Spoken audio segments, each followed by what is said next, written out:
Now, I'm pretty sure you work just as hard as I do, and when you work hard, you want to ensure that everything that you spend your money on is going to be the best for you as well as the people that you love. So, you've worked hard and you've achieved all that you want to achieve. What do? You reward yourself. But what do you do when you want to reward yourself above and beyond all the regular mundane stuff that you probably have done before?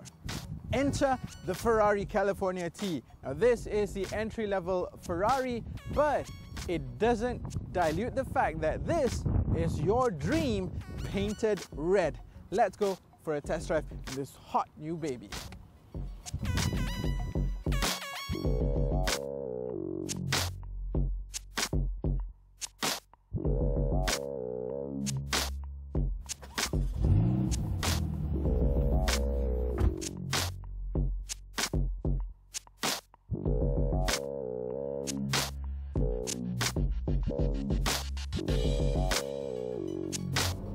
Right then, it's time for us to take this little baby for a spin, and I'm going to keep the car in its most relaxed driving mode, which is comfort. This is so that I actually still have control of this beast of a car as opposed to the other way around. Okay, the California T is of course the new iteration of the California that was launched back in the late 2000s. This is the T, and that stands for turbo. This is the first turbocharged Ferrari since the days of the F40, and a lot is riding on how this car delivers everything that it's supposed to deliver to the driver. Now, what is the Ferrari California T for? The California T is in fact a two-in-one. It is a hybrid of a very, very accomplished GT cruiser slash convertible sports car. Why? Because it is supposed to achieve that balance of comfort and performance. And in the last couple of hours, I can safely say that, in my opinion, I think this car does that very, very beautifully. Let's talk about the hardware and all the relevant bits that you get with the car. This is a Ferrari that comes with a 3.9 litre V8 with a twin-scroll turbo. Yep, twin-scroll turbo. The car pushes out about 560 brake horsepower, which is not a little bit, but quite a lot. And wait for it, 755 Newton meters of torque. Comparatively, the 458 Italia pushes out 570 brake horsepower, which is a little bit more than this, but a lot less torque. This car is much torquier and it's lighter thanks to the turbocharger, and therefore it is very, very responsive. It feels great. If you have it in comfort mode that you can select via this Manatino switch here, everything is watered down slightly for you, and it's, I won't say it's very vanilla, but then it is slightly more humane as opposed to the beastly capabilities that this car truly has. Then you can switch up to sport, which makes everything just that much sharper. The throttle response, the gear shift time, the weight, and also the sharpness of the steering, and also the suspension, everything is just that much sharper. And then you can flick it all the way to the top, which is, of course, ESC off. It's just you and the car, baby, nothing else. The car is very comfortable to be in, but at the same time you can do so much with it. It is that talented. You can go bombing it down the highway in absolutely no time at all. It is a blessing to have this car along twisty roads, because it is so sharp, so precise, turn-ins really, really great, and the power delivery. Now, here's the part that really got everybody by surprise. Believe it or not, the turbo in this baby does the job really, really well. Unlike most normal turbo cars, this car does not have turbo lag, because the power is delivered to you in a very linear way, very, very much like an NA car. And that is because of the way the geometry works in managing the boost. It's just magic. It's pure wizardry. It's beautiful. It's, as you can see, it's creamy, it's urgent, but it's never lagging. And when you have it in sport mode, the blip that the car makes when You downshift, oh, that's the kind of stuff that just sends tingling sensations down your spine.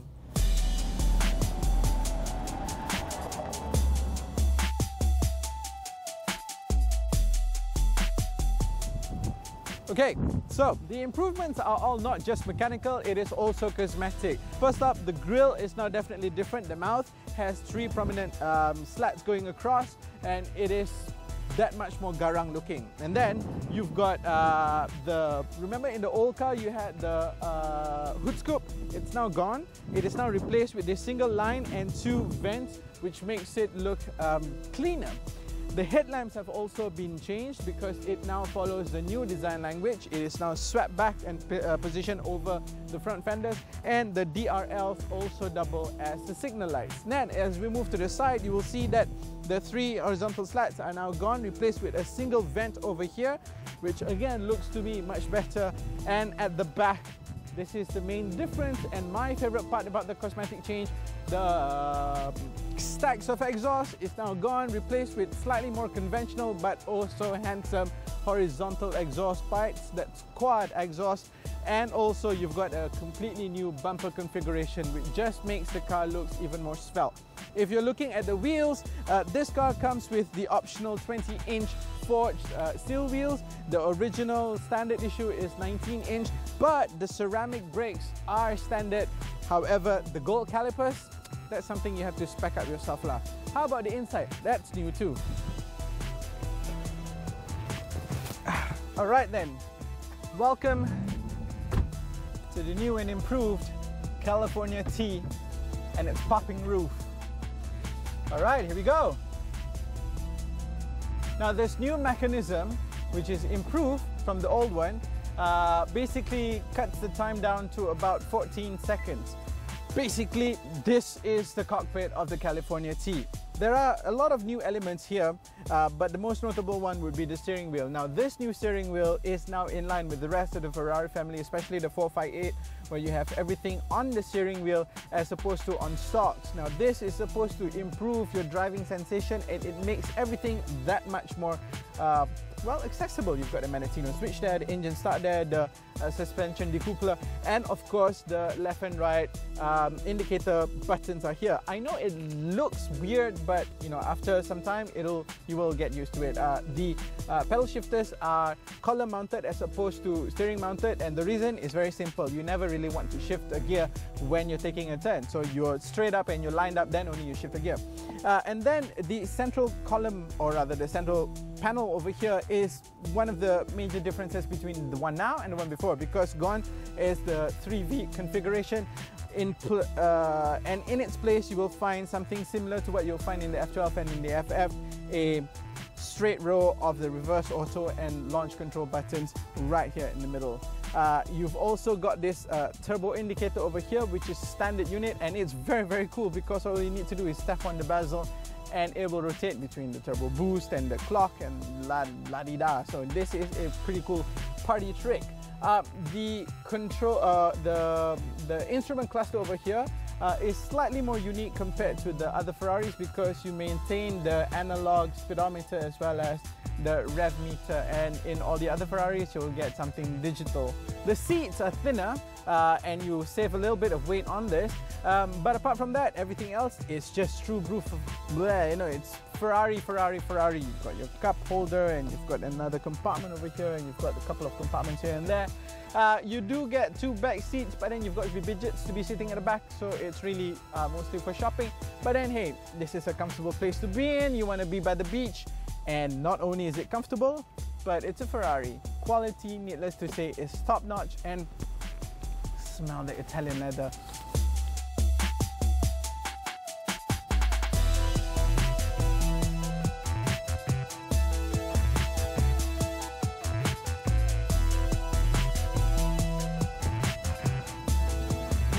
Well, if you ever had any doubts that this baby Ferrari would be a true blue Ferrari, well, remove that doubt, because even though this is a baby Ferrari, it is still a wonderful sports car, which also doubles as a fantastic GT and a great cabriolet. It's a fantastic all-rounder, It's very, very talented, perhaps a little bit too talented in the comfort department, thanks to the fact that this car is the everyday Ferrari for everyone. Well, if your pockets are deep enough, this can be your everyday car too. But if you ever had a doubt that this is a true blue or rather true red Ferrari, remove it, because baby, this is as real as it gets. The Ferrari California T.